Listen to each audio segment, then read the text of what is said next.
दूसरी दुनिया से। राजस्थान भारत के पश्चिम में स्थित एक ऐसा राज्य जो अपने समृद्ध इतिहास, महलों, किलों और वीरता की कहानियों के लिए जाना जाता है। जहां एक तरफ यह राज्य रंग बिरंगी संस्कृति, भव्यता और मेहमान नवाजी के लिए प्रसिद्ध है, वहीं दूसरी तरफ इसके कई शहर और कस्बे ऐसे भी हैं जो अपने भीतर कई रहस्यमयी कहानियां और अजीब घटनाएं समेटे हुए हैं। इन कहानियों को सुनकर कई बार रोंगटे खड़े हो जाते हैं, क्योंकि इन कहानियों का सच हमारे समझ से परे होता है। ऐसा ही एक शहर है कोटा, जो राजस्थान का एक प्रमुख शहर है और शिक्षा के क्षेत्र में देश भर में अपनी एक अलग पहचान रखता है। लाखों युवा हर साल यहाँ IIT, नीट और अन्य प्रतियोगी परीक्षाओं की तैयारी के लिए आते हैं।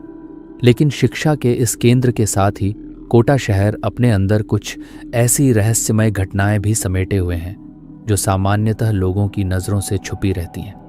कोटा शहर की आबादी तेजी से बढ़ रही है, जिससे यहाँ नए नए इलाके विकसित हो रहे हैं। पुराने घरों को तोड़कर नई बहुमंजिला इमारतें बनाई जा रही हैं, जिससे कई बार पुराने इतिहास, घटनाएं और यादें जमीन के नीचे दब जाती हैं। लेकिन कहा जाता है कि अतीत कभी पूरी तरह से मरता नहीं। कभी कभी ये इतिहास अजीबोगरीब और डरावनी घटनाओं के रूप में वापस लौटता है। ऐसा ही एक इलाका है शहर के बाहरी हिस्से में, जो पिछले कुछ समय से स्थानीय लोगों के बीच चर्चा का विषय बना हुआ है।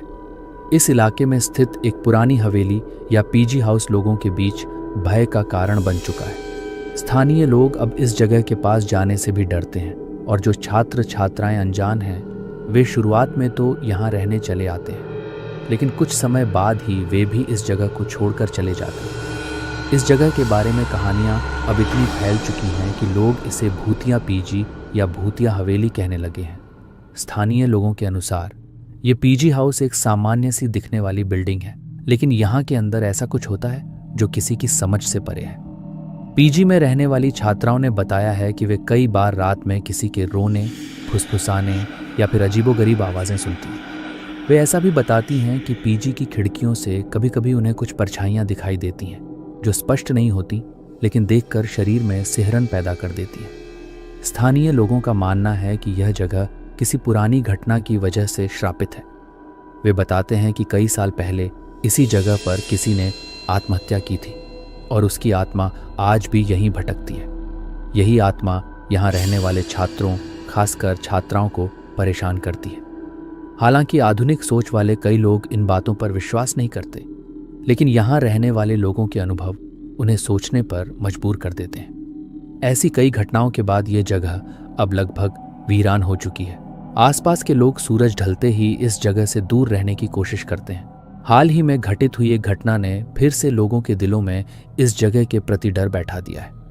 ये घटना एक ऐसी छात्रा के साथ घटी जो कोटा में पढ़ने के लिए आई थी और इसी PG में ठहरी थी। उसके साथ जो कुछ हुआ, उसने न केवल उसके परिवार बल्कि पूरे इलाके को हिला कर रख दिया।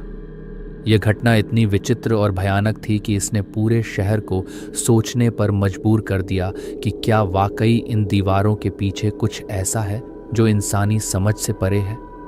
क्या सचमुच कोई आत्मा यहाँ निवास करती है, या फिर यह सिर्फ लोगों का भ्रम है। इस कहानी के जरिए हम जानेंगे उस छात्रा की आप बीती, उसके अनुभव और कैसे उसने इन घटनाओं का सामना किया। क्या यह महज वहम था, या फिर वाकई उस जगह कोई अदृश्य शक्ति अपना वर्चस्व कायम किए हुए है। यह कहानी आपको उस दुनिया से परिचित करवाएगी जो हमारे आसपास है, लेकिन हम उससे अनजान हैं।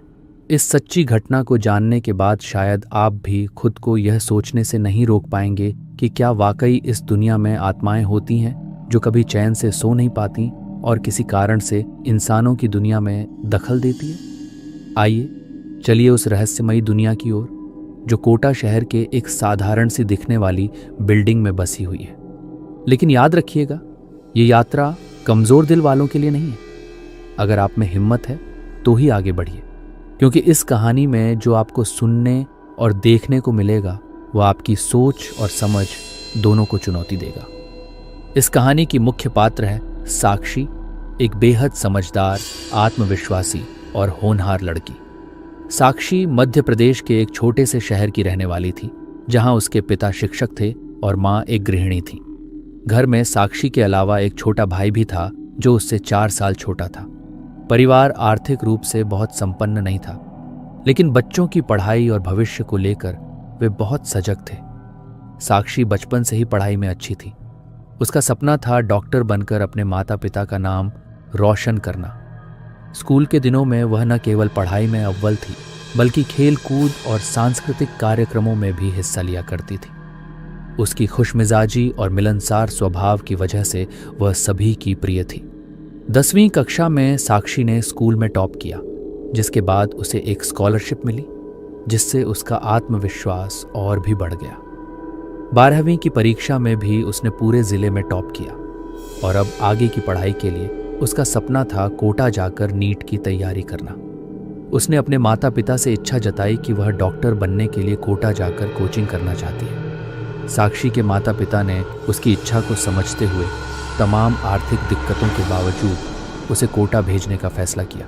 परिवार के लिए यह निर्णय कठिन था, क्योंकि कोटा जैसे शहर में रहना और कोचिंग की फीस भरना उनके लिए आसान नहीं था।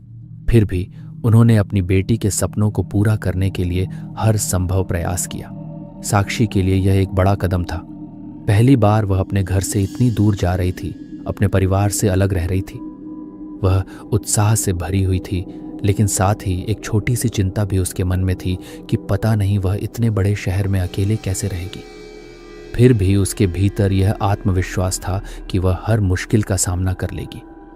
कोटा पहुंचते ही साक्षी ने अपने लिए एक उचित रहने की जगह तलाशनी शुरू की।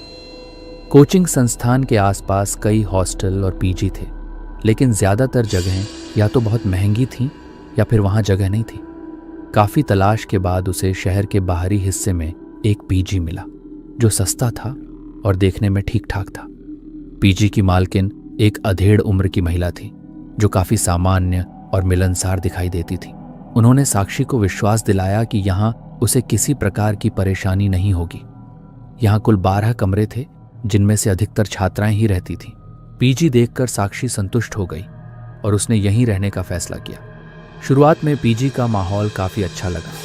कमरे साफ सुथरे थे और खाना भी ठीक था। बाकी छात्राओं के साथ भी जल्दी ही उसकी अच्छी दोस्ती हो गई। वे सब अलग अलग राज्यों से आई हुई थी और सभी के सपने बड़े थे। सब साथ मिलकर पढ़ाई करती, अपने अनुभव शेयर करती और शहर घूमने भी निकल जाती। कुछ दिनों तक सब कुछ सामान्य रहा। साक्षी ने अपना पूरा ध्यान पढ़ाई पर केंद्रित किया और धीरे धीरे वह शहर के माहौल में ढलने लगी। पीजी में रहने वाली अन्य लड़कियों के साथ उसका दोस्ताना व्यवहार था, लेकिन वह अक्सर पढ़ाई में ज्यादा व्यस्त रहती थी। धीरे धीरे उसने नोटिस किया कि पीजी में रहने वाली कुछ लड़कियां अपने कमरों में घबराई हुई रहती थीं। वे एक दूसरे से कुछ बात करते हुए दिखती थीं, लेकिन साक्षी ने ज्यादा ध्यान नहीं दिया, क्योंकि वह सोचती थी कि शायद उन लड़कियों को पढ़ाई का स्ट्रेस होगा। साक्षी अपने भविष्य को लेकर बेहद आशावादी थी। उसे पूरा यकीन था कि वह मेहनत और लगन से अपने सपने को जरूर पूरा करेगी, लेकिन उसे जरा भी अंदाजा नहीं था कि जल्द ही उसके साथ ऐसी घटनाएं होने वाली हैं जो उसकी पूरी जिंदगी बदल देंगी। साक्षी को यह एहसास नहीं था कि जिस जगह उसने रहने का फैसला किया है, वहां की दीवारें कई रहस्यों को दबाए हुए थी। ये रहस्य जल्द ही एक एक करके सामने आने वाले थे। उस समय तक साक्षी इस बात से अनजान थी और बस अपने पढ़ाई के सपनों को पूरा करने में जुटी हुई थी। कुल मिलाकर साक्षी एक ऐसी लड़की थी जिसके सपने बड़े थे, हिम्मत अटूट थी और जो हर हाल में अपने लक्ष्य को प्राप्त करने का जज्बा रखती थी। वह समझदार, जागरूक और स्वतंत्र विचारों वाली थी, लेकिन जिंदगी के इस मोड़ पर उसे जिन चीजों का सामना करना पड़ने वाला था, उसके लिए शायद ही कोई तैयार होता। साक्षी के पीजी में रहने के कुछ दिनों बाद ही धीरे धीरे कुछ अजीब घटनाएं होने लगीं।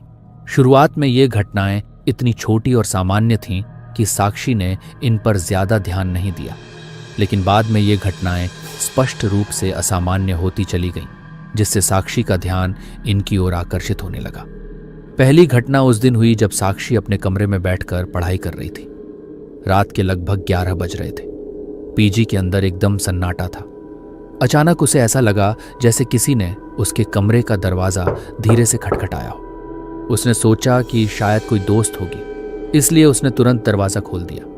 लेकिन दरवाजा खोलते ही उसने देखा कि बाहर कोई नहीं था। पीजी का कॉरिडोर खाली था। यह देखकर वह थोड़ा अजीब महसूस करने लगी, पर उसने सोचा शायद वहम हुआ होगा। और वापस पढ़ने बैठ गई। कुछ देर बाद उसे फिर वही दस्तक सुनाई दी। इस बार दस्तक थोड़ी ज्यादा स्पष्ट थी। साक्षी थोड़ा घबरा गई, लेकिन हिम्मत जुटाकर उसने दोबारा दरवाजा खोला। फिर वही नजारा, बाहर कोई नहीं था। इस बार साक्षी के मन में हल्की बेचैनी हुई। उसने पीजी में रहने वाली अन्य लड़कियों से अगले दिन इस बारे में पूछा, लेकिन सभी ने मना कर दिया कि वे रात में उसके कमरे तक आई थी। अगली घटना उससे भी अधिक विचित्र थी। एक दिन रात के करीब 1 बजे साक्षी की नींद अचानक खुल गई। उसे महसूस हुआ कि कमरे का तापमान बेहद गिर चुका है। कमरे में इतनी ठंड थी कि साक्षी ने कांपते हुए कंबल ओढ़ लिया। उसने खिड़की की तरफ देखा, खिड़की बंद थी। फिर भी उसे हवा चलने की आवाज़ साफ सुनाई दे रही थी। उसने सोचा शायद बाहर हवा चल रही होगी, लेकिन कमरे के अंदर ऐसी ठंड का कोई कारण नहीं समझ आया। अचानक उसकी नज़र कमरे की अलमारी की तरफ गई, जिसका दरवाज़ा थोड़ा खुला हुआ था। साक्षी को पक्का याद था कि उसने अलमारी बंद की थी। उसने हिम्मत करके उठने का फैसला किया। जैसे ही वह अलमारी के पास पहुंची, अलमारी का दरवाज़ा तेजी से चरमराकर खुल गया। साक्षी की चीख निकलते निकलते रह गई। वह पीछे हट गई और घबराकर बिस्तर पर बैठ गई। इस घटना के बाद साक्षी रात भर सो नहीं पाई। अगले दिन उसने अपनी सहेलियों से इस घटना का जिक्र किया। एक लड़की ने धीरे से कहा कि कुछ दिनों से उसे भी अपने कमरे में ऐसे ही अनुभव हो रहे हैं। उस लड़की ने बताया कि रात में उसे भी ऐसा लगता है जैसे कोई उसके कमरे में टहल रहा हो। अब धीरे धीरे अन्य छात्राएं भी ऐसी घटनाओं का जिक्र करने लगी। किसी ने बताया कि उसे आधी रात में फुसफुसाने की आवाज़ें सुनाई देती हैं। किसी ने बताया कि उसने कमरे के बाहर किसी की परछाई देखी है, पर कोई भी स्पष्ट रूप से कुछ नहीं समझ पा रहा था। एक शाम साक्षी पढ़ते पढ़ते थक कर सो गई। अचानक उसे ऐसा लगा जैसे किसी ने उसे धीमे से झकझोरा हो। उसकी नींद खुल गई। उसने महसूस किया जैसे कमरे में कोई है। डर के मारे उसने तुरंत लाइट जला दी, पर कमरा बिल्कुल खाली था। उसका दिल तेजी से धड़क रहा था। उसे विश्वास नहीं हो रहा था कि क्या सचमुच कोई उसके कमरे में आया था या ये सिर्फ उसका वहम था। धीरे धीरे साक्षी का मानसिक तनाव बढ़ने लगा। अब उसे हर छोटी सी आवाज से डर लगने लगा। वह कोशिश करती कि जल्दी सो जाए, लेकिन नींद आते ही नहीं थी। रात के अंधेरे में हर आहट उसके दिल की धड़कनों को बढ़ा देती थी। पीजी में रह रही लड़कियों के बीच अब चर्चा होने लगी थी कि शायद इस जगह में कुछ गड़बड़ है, लेकिन पीजी की मालकिन इसे लड़कियों का वहम बताकर नज़रअंदाज कर देती थी। उन्होंने यह भी कहा कि शायद लड़कियां पढ़ाई के दबाव की वजह से ऐसा सोच रही हैं। इन शुरुआती रहस्यमयी घटनाओं ने धीरे धीरे पीजी में रहने वाली सभी लड़कियों को परेशान कर दिया था, लेकिन किसी के पास इन घटनाओं का स्पष्ट जवाब नहीं था। साक्षी के मन में भी एक सवाल बार बार आता कि क्या सचमुच ये सब उसकी कल्पना थी या फिर इस जगह की दीवारों में कोई रहस्य छिपा था। साक्षी समझ नहीं पा रही थी कि उसके साथ आखिर क्या हो रहा है। वह चाहकर भी इसे नज़रअंदाज नहीं कर पा रही थी। इन घटनाओं ने उसकी ज़िंदगी पर एक गहरा प्रभाव डालना शुरू कर दिया था, लेकिन यह तो बस शुरुआत थी। जो आने वाला था वह इन सबसे कहीं अधिक भयानक और डरावना था। धीरे धीरे पीजी में होने वाली घटनाएं तेजी से बढ़ने लगीं। अब ये घटनाएं केवल रात तक सीमित नहीं रह गई थी, बल्कि दिन में भी अजीब घटनाएं होने लगीं। पीजी में रह रही लड़कियों के बीच अब ये मुख्य चर्चा का विषय था कि यहाँ ज़रूर कोई असामान्य शक्ति है जो इन्हें परेशान कर रही है। एक दिन सुबह जब साक्षी नहा रही थी, उसे बाथरूम के बाहर किसी के चलने की आवाज़ सुनाई दी। उसे लगा शायद कोई दोस्त होगी, इसलिए उसने आवाज़ लगाई, लेकिन जवाब में सिर्फ खामोशी मिली। वह नहाकर जैसे ही बाहर निकली तो वहाँ कोई नहीं था। कॉरिडोर में चारों तरफ सन्नाटा पसरा हुआ था। साक्षी थोड़ी घबरा गई और जल्दी से अपने कमरे में वापस चली गई। उसी दिन दोपहर में साक्षी पीजी की छत पर कपड़े सुखाने गई। वहां भी उसे ऐसा महसूस हुआ जैसे कोई लगातार उसे देख रहा है। उसने पलटकर चारों तरफ देखा, लेकिन दूर दूर तक कोई नजर नहीं आया। वह जल्दी से नीचे उतर आई और इस घटना को भी उसने मन का वहम समझकर टालने की कोशिश की, लेकिन अब ऐसी घटनाएं आम होती जा रही थी। लड़कियों ने आपस में बातचीत में बताया कि वे रात में किसी की धीमी हंसी सुनती हैं। कभी कभी उन्हें ऐसा लगता है जैसे कोई उनके बिस्तर के बिल्कुल पास खड़ा होकर उन्हें घूर रहा है। पीजी की मालकिन को कई बार शिकायत की गई, लेकिन वे हर बार इसे लड़कियों का मानसिक दबाव या पढ़ाई का तनाव बताकर टाल देती थी। साक्षी के कमरे के ठीक सामने वाला कमरा कई दिनों से खाली पड़ा था। एक दिन रात में साक्षी को उस खाली कमरे से कुछ आवाजें सुनाई दी। उसे लगा जैसे कमरे में कोई फर्नीचर खिसका रहा हो। पहले तो उसने इसे अनसुना किया, लेकिन जब आवाजें लगातार आने लगीं तो उसने हिम्मत करके अपने कमरे से बाहर निकलकर देखा।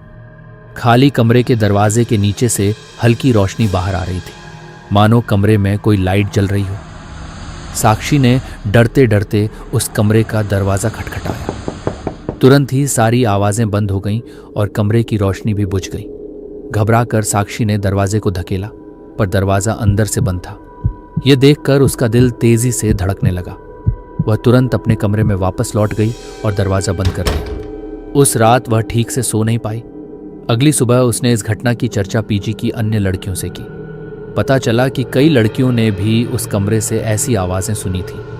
सभी के मन में अब यह डर बैठ गया कि वह कमरा ही इन अजीब घटनाओं का केंद्र हो सकता है। कुछ दिन बाद साक्षी और उसकी सहेलियों ने फैसला किया कि वे उस कमरे के अंदर जाकर देखेंगे।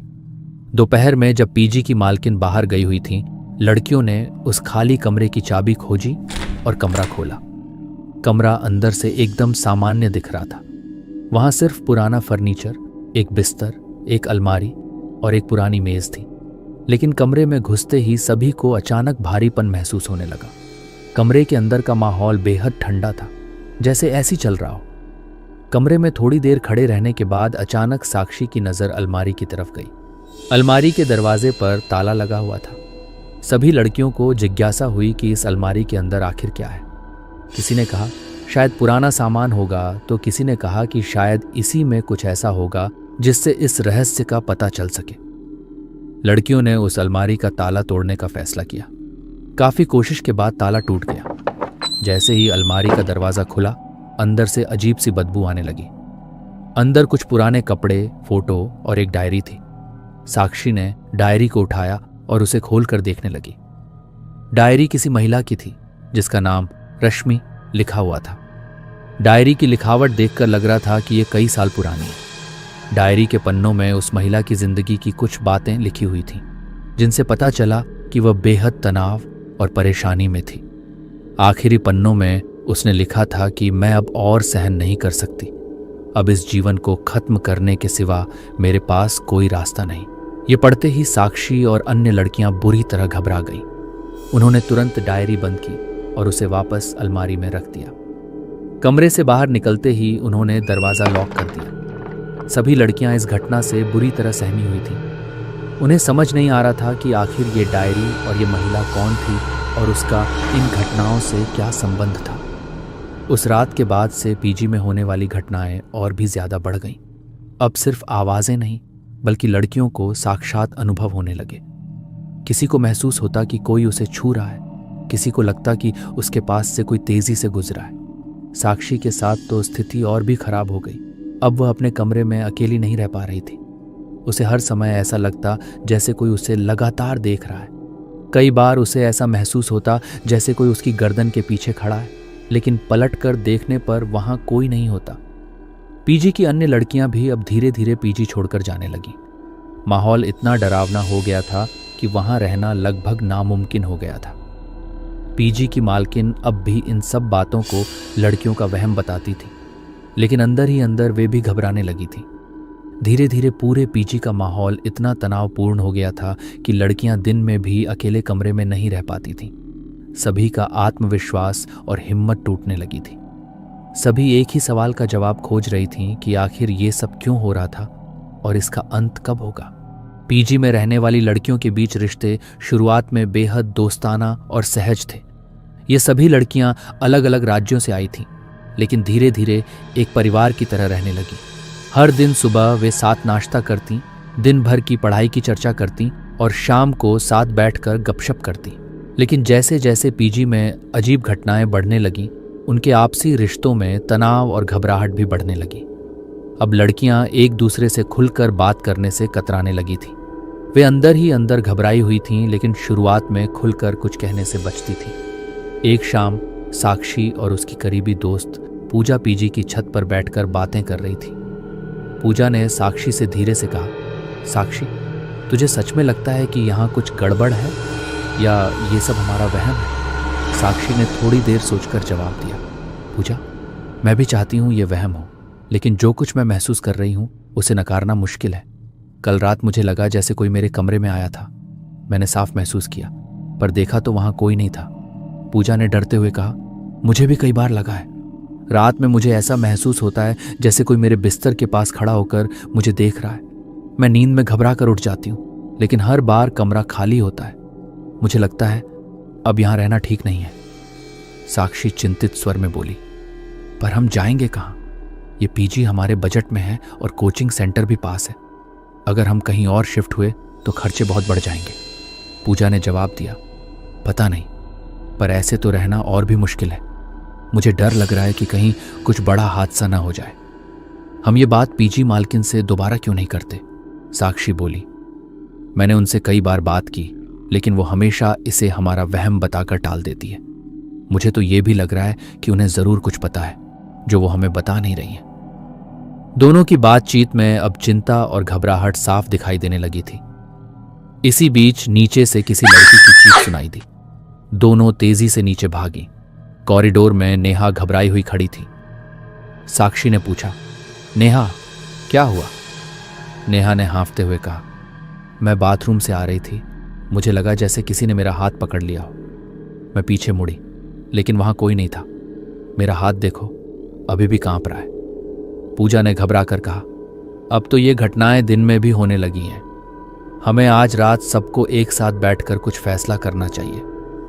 उसी रात सभी लड़कियां कॉमन रूम में इकट्ठा हुई।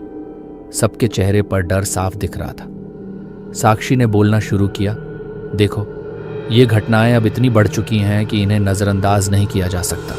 हमें कोई ठोस कदम उठाना होगा। रितिका नाम की एक लड़की ने कहा, पर क्या कदम उठाएं? पीजी की मालकिन तो सुनने को तैयार नहीं है। पूजा बोली, मेरे हिसाब से हमें किसी जानकार से सलाह लेनी चाहिए, किसी ऐसे व्यक्ति से जो इन चीजों के बारे में जानता हो, शायद कोई पुजारी या तांत्रिक। नेहा ने तुरंत कहा, तांत्रिक? नहीं यार, कहीं ये सब और बिगड़ गया तो? हमें यह भी देखना होगा कि ये बात पीजी मालकिन तक न पहुंचे, वरना वे नाराज हो जाएंगी। साक्षी ने समझाते हुए कहा, लेकिन बिना किसी जानकार की मदद के हम ये नहीं समझ पाएंगे कि यहां क्या हो रहा है। मुझे लगता है कि ये अब जरूरी हो गया है। लड़कियों के बीच बातचीत लंबी चली और आखिरकार उन्होंने तय किया कि वे अगले दिन किसी जानकार की तलाश करेंगे।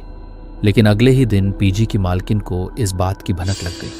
वे गुस्से में कॉमन रूम में आईं और बोली, ये क्या बेवकूफ़ी है? तंत्र मंत्र और भूत प्रेत की बातें कर रही हो तुम लोग। मुझे पहले ही लगा था कि तुम लोग पढ़ाई छोड़कर इन बेकार बातों में लग गई हो। साक्षी ने शांत स्वर में कहा, मैडम, ये बेकार की बातें में नहीं है। हम सभी ने ऐसी चीजें महसूस की हैं जो सामान्य नहीं हैं। हम आपकी मदद चाहते हैं। अगर आपको कुछ पता है तो कृपया हमें बताएं। पीजी की मालकिन ने गुस्से में कहा, यहाँ ऐसा कुछ नहीं है, और अगर तुम्हें यहाँ इतनी ही दिक्कत है तो तुम कहीं और रहने जा सकती हो, लेकिन ये ड्रामा बंद करो। उनके इस व्यवहार से लड़कियों में निराशा फैल गई। उन्हें लगने लगा था कि शायद अब उन्हें कोई मदद नहीं मिलेगी। वे धीरे धीरे एक दूसरे से कटने लगी। कोई भी अकेले नहीं रहना चाहता था, फिर भी डर ने उनके रिश्तों में दूरी पैदा कर दी थी। अब लड़कियां आपस में बातें भी कम करने लगी। हर कोई अपने ही डर में सिमटता जा रहा था। दिन भर पढ़ाई में ध्यान लगाने की कोशिश करती, लेकिन रात होते ही उनका डर वापस लौट आता। साक्षी ने एक शाम पूजा से कहा, पूजा, मुझे लगता है अब यहाँ रहना सच में सुरक्षित नहीं है। हमें जल्द ही कोई और जगह देख लेनी चाहिए। पूजा ने उदास होकर कहा, हाँ साक्षी, पर अब हम कहीं और कैसे जाएंगे? दूसरी जगह बहुत महंगी हैं। हमारे परिवार ये खर्च उठा पाएंगे या नहीं, ये भी एक समस्या है। साक्षी बोली, मैंने अपने घर बात की थी। मम्मी पापा बहुत परेशान हैं, लेकिन उन्होंने कहा है कि हम जैसे भी हो कहीं और इंतजाम करें। पूजा ने लंबी सांस ली। काश ये सब एक सपना होता और हम फिर से पहले जैसे खुश रहते। उनकी ये बातचीत उनके मन के भारीपन को साफ दर्शा रही थी। डर, चिंता और आर्थिक मजबूरियों ने लड़कियों के बीच की दोस्ती में भी खिंचाव पैदा कर दिया था। वे समझ नहीं पा रही थीं कि किस पर भरोसा करें और किस पर नहीं। अब वे सिर्फ एक दूसरे की तरफ देखती और खामोशी से अपने अपने कमरों में चली जाती। इस माहौल में रिश्तों में जो सहजता थी वह अब धीरे धीरे गायब होती जा रही थी। अब सिर्फ डर और तनाव बचा था। एक दिन शाम के समय जब सभी लड़कियां खाना खाने के बाद कॉमन रूम में बैठी थीं, अचानक लाइट चली गई। सभी लड़कियां घबरा गईं। साक्षी ने तुरंत अपने मोबाइल की टॉर्च जलाई और बोली, शायद फ्यूज उड़ गया होगा, मैं जाकर देखती हूं। पूजा ने घबराते हुए कहा, तुम अकेली मत जाओ, मैं भी तुम्हारे साथ चलती हूं। दोनों लड़कियां कॉरिडोर में निकल आईं। मोबाइल की धीमी रोशनी में वे मेन स्विच की तरफ बढ़ने लगी। कॉरिडोर के बीच में अचानक पूजा ने धीमी आवाज में कहा, साक्षी, मुझे ऐसा क्यों लग रहा है जैसे कोई हमारे पीछे चल रहा है। साक्षी ने पलटकर देखा, पर वहां कोई नहीं था। उसने हिम्मत से कहा, कोई नहीं है, ये सिर्फ हमारा डर है, जल्दी चलते हैं। जैसे ही वे मेन स्विच के पास पहुंची, उन्हें एक धीमी सी फुसफुसाहट सुनाई दी। पूजा ने घबरा कर पूछा, तुमने ये आवाज सुनी? साक्षी ने कांपती आवाज में कहा, हाँ, शायद यहां कोई है। उन्होंने जल्दी से स्विच को चेक किया। स्विच ठीक था। तभी अचानक कॉरिडोर की लाइट खुद ब खुद जल गई। दोनों लड़कियां हैरान और डरी हुई कॉमन रूम में वापस आईं। रितिका ने पूछा, क्या हुआ, इतनी घबराई हुई क्यों हो? पूजा ने घबरा कर कहा, वहां कुछ तो था, लाइट अचानक खुद जल गई। नेहा ने डरते हुए कहा, मुझे तो ये सब सामान्य नहीं लग रहा, हम कुछ भी क्यों ना करें, ये घटनाएं रुकने का नाम नहीं ले रही हैं। साक्षी ने हिम्मत जुटाकर कहा, हमें अब और देर नहीं करनी चाहिए, मैं कल ही किसी जानकार को बुलाने का इंतजाम करती हूँ। अगले दिन सुबह होते ही साक्षी और पूजा शहर के एक प्रसिद्ध मंदिर के पुजारी से मिलने गई। पुजारी ने उनकी सारी बातें सुनी और गंभीरता से कहा, तुम लोग जिस जगह रह रही हो वहाँ का इतिहास शायद तुम लोगों को नहीं पता। कुछ साल पहले वहाँ एक दुखद घटना हुई थी। एक महिला की संदिग्ध परिस्थितियों में मौत हो गई थी। लोग कहते हैं उसकी आत्मा अब भी वहाँ भटकती है। साक्षी ने घबराकर पूछा, क्या इसका कोई उपाय नहीं? पुजारी ने कहा, है, लेकिन इसके लिए तुम्हें पीजी की मालकिन की अनुमति और सहयोग चाहिए होगा। दोनों लड़कियां तुरंत पीजी लौट आईं और मालकिन को सारी बात समझाई। इस बार मालकिन भी चिंतित दिखीं और बोली, सच कहूं तो मुझे भी कुछ आभास तो था, लेकिन मैंने सोचा ये मेरा भ्रम होगा। ठीक है, अगर पुजारी जी मदद कर सकते हैं तो बुला लो। सभी लड़कियों ने मिलकर पुजारी को अगले दिन पीजी में बुलाने का इंतजाम किया। उस रात लड़कियां कॉमन रूम में एक साथ सोईं, क्योंकि सभी अकेले कमरे में सोने से डर रही थी। साक्षी और पूजा देर तक जागती रहीं। पूजा ने कहा, क्या सचमुच ये पूजा हमारे डर को खत्म कर पाएगी? साक्षी ने विश्वास के साथ जवाब दिया, मुझे नहीं पता, लेकिन ये हमारी आखिरी उम्मीद है, हमें विश्वास रखना होगा। अगली सुबह पुजारी पीजी पहुंचे। उन्होंने पूरे पीजी का निरीक्षण किया और बताया कि पीजी के कुछ हिस्सों में बहुत नकारात्मक ऊर्जा है। उन्होंने सभी लड़कियों से कहा, तुम सब निश्चिंत रहो, आज मैं पूरी कोशिश करूंगा कि यहाँ की सारी नकारात्मक शक्तियां खत्म हो जाएं। पूजा शुरू हुई और सभी लड़कियां हाथ जोड़कर बैठ गईं। पूजा लगभग 3 घंटे तक चली। इस दौरान पूरे पीजी में एक गहरा सन्नाटा था। पूजा खत्म होते ही पुजारी ने लड़कियों को आश्वस्त किया, अब यहाँ सब ठीक है, लेकिन कुछ दिन सावधानी रखना और अगर कोई भी असामान्य चीज महसूस करो तो तुरंत मुझे सूचित करना। सभी लड़कियों के चेहरे पर राहत थी। उन्होंने पुजारी को धन्यवाद दिया और उन्हें विदा किया। शाम को लड़कियों ने राहत की सांस ली और लंबे समय बाद एक दूसरे के साथ खुलकर हंसी मजाक किया। साक्षी ने पूजा से कहा, आज बहुत दिनों बाद लग रहा है जैसे पहले वाला वक्त लौट आया। पूजा ने मुस्कुराकर कहा, हाँ, शायद अब हम फिर से सामान्य जिंदगी जी सकें। लेकिन उनके मन में कहीं ना कहीं एक सवाल अब भी बाकी था, क्या सच में यह खतरा हमेशा के लिए टल गया था या फिर यह सिर्फ अस्थायी राहत थी? पूजा के बाद कुछ दिन तक पीजी में शांति रही। लड़कियों को ऐसा लगा जैसे उनकी जिंदगी फिर से सामान्य हो गई है। वे फिर से पहले की तरह पढ़ाई करने लगीं, साथ घूमने लगीं और शामों को साथ बैठकर गपशप भी करने लगीं। सभी खुश थीं कि अब वे सुरक्षित हैं और वह बुरा दौर खत्म हो चुका है। लेकिन उनकी यह खुशी ज्यादा दिनों तक नहीं टिक सकी। एक रात जब सब लड़कियां सो रही थीं, अचानक पीजी में एक जोरदार चीख गूंजी। चीख इतनी भयानक थी कि सभी लड़कियां अपने अपने कमरों से बाहर निकल आईं। सबका ध्यान साक्षी के कमरे की तरफ गया, जहां से लगातार चीखने की आवाज आ रही थी। पूजा ने तेजी से दरवाजा खोलने की कोशिश की, लेकिन दरवाजा अंदर से बंद था। साक्षी, दरवाजा खोलो। पूजा जोर जोर से चिल्लाई, लेकिन कोई जवाब नहीं मिला। बस अंदर से चीखने की आवाज आती रही। घबराकर कुछ लड़कियों ने दरवाजा तोड़ने की कोशिश की। काफी प्रयास के बाद दरवाजा खुल गया और सामने जो दृश्य था उसने सभी लड़कियों के होश उड़ा दिए। साक्षी कमरे के कोने में जमीन पर बैठी थी। उसका चेहरा पीला पड़ा हुआ था और आंखें फटी फटी थीं। वह लगातार कमरे की एक दीवार की तरफ घूर रही थी और चीख रही थी। लड़कियों ने उसे पकड़ने की कोशिश की, लेकिन वह बुरी तरह कांप रही थी और बार बार दीवार की तरफ इशारा कर रही थी। पूजा ने उसे संभालते हुए पूछा, साक्षी क्या हुआ? तुम ऐसे क्यों चिल्ला रही हो? साक्षी ने कांपती आवाज में कहा, वो दीवार पर थी, वो मुझे घूर रही थी। सभी ने दीवार की तरफ देखा, लेकिन वहां कुछ नहीं था। लड़कियों ने साक्षी को उठाकर बिस्तर पर बैठाया। उसका पूरा शरीर ठंडा पड़ चुका था और वह बुरी तरह डर गई थी। उसने बताया, मुझे साफ दिखा था, वही महिला थी जिसका जिक्र डायरी में था। उसने कहा कि वह मुझे कभी चैन से नहीं रहने देगी। लड़कियां बेहद घबरा गईं। अब उन्हें समझ आ गया था कि पूजा से भी समस्या पूरी तरह हल नहीं हुई थी। वह आत्मा अब भी वहीं थी और भी ज्यादा आक्रामक हो चुकी थी। उस रात के बाद से पीजी का माहौल और भी भयावह हो गया। अब आए दिन लड़कियों के साथ ऐसी घटनाएं होने लगीं।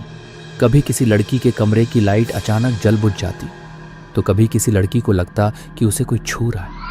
पीजी की मालकिन भी अब बुरी तरह परेशान थी। उन्होंने फिर से पुजारी को बुलाया और कहा, आपने कहा था कि अब सब ठीक है, फिर ये घटनाएं क्यों बढ़ गई हैं? पुजारी ने कहा, उस आत्मा का बंधन शायद काफी मजबूत है। हमें फिर से पूजा करनी पड़ेगी, लेकिन इस बार पूजा से ज्यादा शक्तिशाली अनुष्ठान करना पड़ेगा। अगले दिन पुजारी एक वरिष्ठ तांत्रिक के साथ पीजी पहुंचे। तांत्रिक ने पूरे पीजी का निरीक्षण किया और बताया, यहाँ एक नहीं बल्कि दो आत्माएं हैं। एक आत्मा दुखी है और दूसरी क्रोध से भरी हुई है। जब तक हम दोनों आत्माओं को मुक्त नहीं करेंगे, समस्या खत्म नहीं होगी। उन्होंने बताया कि ये आत्माएं इसी जगह हुई एक दुर्घटना के कारण बंधी हुई थीं।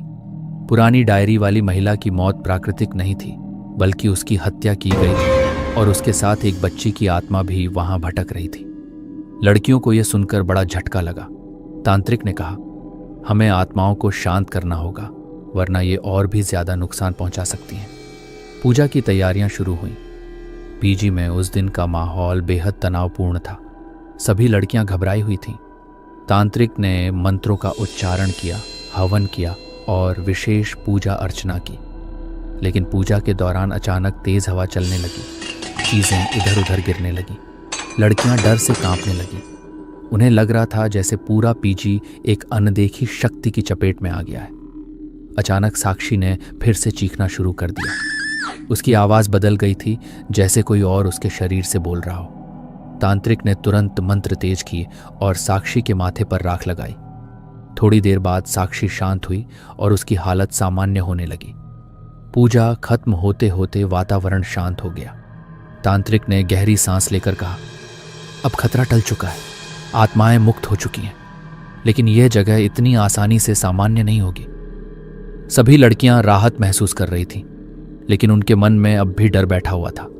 साक्षी ने धीरे से पूजा से कहा, क्या अब सच में हम सुरक्षित हैं या फिर ये सिर्फ एक और धोखा है? पूजा ने उसे सांत्वना देते हुए कहा, इस बार मुझे लगता है ये खत्म हो चुका है, पर हमें सतर्क रहने की जरूरत है। लेकिन उस रात के बाद पीजी में फिर कभी कोई घटना नहीं हुई। धीरे धीरे लड़कियों का डर भी कम हुआ और वे सामान्य जीवन की तरफ लौटने लगी। लेकिन यह घटना उनके दिमाग पर हमेशा के लिए गहरा असर छोड़ गई थी। साक्षी के लिए अब यह जगह रहने लायक नहीं थी। उसने फैसला किया कि वह जल्द ही यहां से कहीं और चली जाएगी। लेकिन उसके दिमाग में एक सवाल हमेशा के लिए रह गया था, क्या वह आत्मा सच में मुक्त हो गई थी या फिर अब भी कहीं उसी जगह भटक रही थी? पीजी में घटी इन तमाम घटनाओं के बाद लड़कियों और स्थानीय लोगों के मन में कई सवाल उठने लगे थे। आखिर इस पीजी का इतिहास क्या था? कौन थी वो महिला जिसकी आत्मा यहां भटक रही थी और उस बच्ची की आत्मा का इससे क्या संबंध था? इन सवालों के जवाब तलाशने के लिए पीजी में रह रही लड़कियों ने स्थानीय लोगों से संपर्क करना शुरू किया। इस दौरान एक बुजुर्ग व्यक्ति जो वर्षों से उस इलाके में रह रहे थे, उन्होंने लड़कियों को इस जगह के इतिहास के बारे में बताया। उन्होंने बताया कि यह जगह कभी एक साधारण घर हुआ करता था जहां एक परिवार रहता था। इस परिवार में पति पत्नी और उनकी छोटी बच्ची रहती थी। पति का स्वभाव बेहद गुस्सैल और शराबी था, जिससे घर में हमेशा तनाव बना रहता था। महिला का नाम रश्मि था, जो बहुत ही शांत स्वभाव की और सरल महिला थी। उनकी बेटी की उम्र करीब 8 साल थी, जिसका नाम नैना था। रश्मि अपने पति की शराब की आदत से बेहद परेशान रहती थी। उनके बीच अक्सर लड़ाई झगड़े हुआ करते थे, लेकिन सामाजिक डर की वजह से वह चुप रहती थी और अपने पति की प्रताड़ना सहती रहती थी। एक रात पति शराब के नशे में घर आया और उसने रश्मि के साथ बहुत बुरा व्यवहार किया। दोनों के बीच लड़ाई इतनी बढ़ गई कि पति ने गुस्से में आकर रश्मि को बेरहमी से मार दिया। उस वक्त नैना वहीं मौजूद थी और उसने अपनी माँ के साथ हुई इस घटना को अपनी आंखों से देखा। वो बुरी तरह घबरा गई और माँ के शव के पास बैठकर रोती रही। पिता को जब अपनी गलती का एहसास हुआ तो वह डर के मारे वहां से फरार हो गया। नैना उस वक्त अकेली रह गई और गहरे सदमे में चली गई। कुछ दिन बाद पड़ोसियों को घटना का पता चला। पुलिस आई और मामले की जांच शुरू हुई। नैना को रिश्तेदारों ने अपने पास ले जाने की कोशिश की, लेकिन मानसिक आघात के कारण वह बीमार हो गई और कुछ दिनों बाद उसकी भी मृत्यु हो गई। लोगों का मानना था कि नैना की मौत उसकी मां के सदमे की वजह से हुई थी। उस घटना के बाद से वह घर वीरान हो गया। आसपास के लोग उस जगह से दूर रहने लगे। कुछ लोगों ने कहा कि उन्हें उस घर से अजीबोगरीब आवाजें सुनाई देती थी। कई बार रात में लोगों ने घर के अंदर से रोने और चीखने की आवाजें सुनी। धीरे धीरे यह बात फैल गई कि घर में रश्मि और नैना की आत्माएं भटक रही हैं। वक्त बीता और उस जगह को बेच दिया गया। नए मालिकों ने पुराने घर को तोड़कर वहां नया पीजी हाउस बनवा दिया। नया मालिक इस इतिहास से पूरी तरह अनजान था। उसने सोचा कि इस जगह से आर्थिक लाभ होगा, क्योंकि यह इलाका छात्रों के लिए उपयुक्त था। जब पीजी बनकर तैयार हुआ तो शुरुआत में सब सामान्य रहा, लेकिन जल्द ही उस जगह पर रह रही लड़कियों को अजीब घटनाओं का सामना करना पड़ा। ये घटनाएं धीरे धीरे बढ़ती गईं और लड़कियां यहां रहने से कतराने लगीं। नई लड़कियां आती, कुछ दिन रहती और डर के कारण जल्द ही छोड़कर चली जाती। जब स्थानीय लोगों को पता चला कि इस जगह पर फिर से समस्याएं शुरू हो गई हैं, तो उन्होंने नए मालिकों को इस घर का पूरा इतिहास बताया। लेकिन मालिकों ने इन बातों को अंधविश्वास समझकर नजरअंदाज किया। उन्होंने सोचा कि यह बस लोगों के मन का वहम है, लेकिन घटनाएं इतनी तेजी से बढ़ीं कि उन्हें आखिरकार इस समस्या को गंभीरता से लेना पड़ा। लड़कियों को अब यह समझ आ चुका था कि यह सिर्फ उनका वहम नहीं है, बल्कि इस जगह का इतिहास ही ऐसा था कि यहाँ आत्माओं का प्रभाव कायम हो गया था। उन्हें यह भी एहसास हुआ कि शायद ये आत्माएं अपनी मौत का बदला लेना चाहती थीं, या फिर उनका अंतिम संस्कार ठीक से नहीं हुआ था, जिसकी वजह से वे मुक्त नहीं हो पाईं। जब तांत्रिक और पुजारी ने यहाँ पूजा की, तब उन्होंने भी इस इतिहास के बारे में बताया था। उन्होंने स्पष्ट किया था कि इन आत्माओं को मुक्ति दिलाने के लिए विशेष अनुष्ठान करने होंगे, क्योंकि वे लंबे समय से उस जगह पर बंधी हुई थीं। जब यह पूजा पूरी हुई, तब जाकर आत्माओं को शांत किया जा सका। इस पूरी घटना ने स्थानीय लोगों को एक बार फिर याद दिला दिया कि पुरानी घटनाओं को कभी नजरअंदाज नहीं करना चाहिए। जिस जगह पर अतीत में दर्द और दुख भरा हुआ हो, वहाँ नकारात्मक ऊर्जा आसानी से अपना घर बना लेती है। इसीलिए ज़रूरी है कि ऐसी जगहों के इतिहास को समझा जाए और समय रहते उसका उचित निवारण किया जाए। पीजी के मालिकों ने भी आखिरकार इस घटना से सीख ली और फैसला किया कि वे भविष्य में किसी भी जगह को खरीदने या बनाने से पहले उसका इतिहास जरूर जानेंगे। लड़कियों के लिए भी यह एक ऐसी घटना थी जिसने उन्हें हमेशा के लिए बदल दिया था। उन्होंने भी सीखा कि जीवन में ऐसी घटनाओं को नजरअंदाज करना कितना घातक हो सकता है। इस प्रकार इस घटना के इतिहास और पीछे की असली कहानी ने सबको एक महत्वपूर्ण संदेश दिया कि अतीत में हुई गलतियों और दुखों का असर लंबे समय तक बना रह सकता है और इससे जुड़ी समस्याओं का समाधान करना बेहद जरूरी है।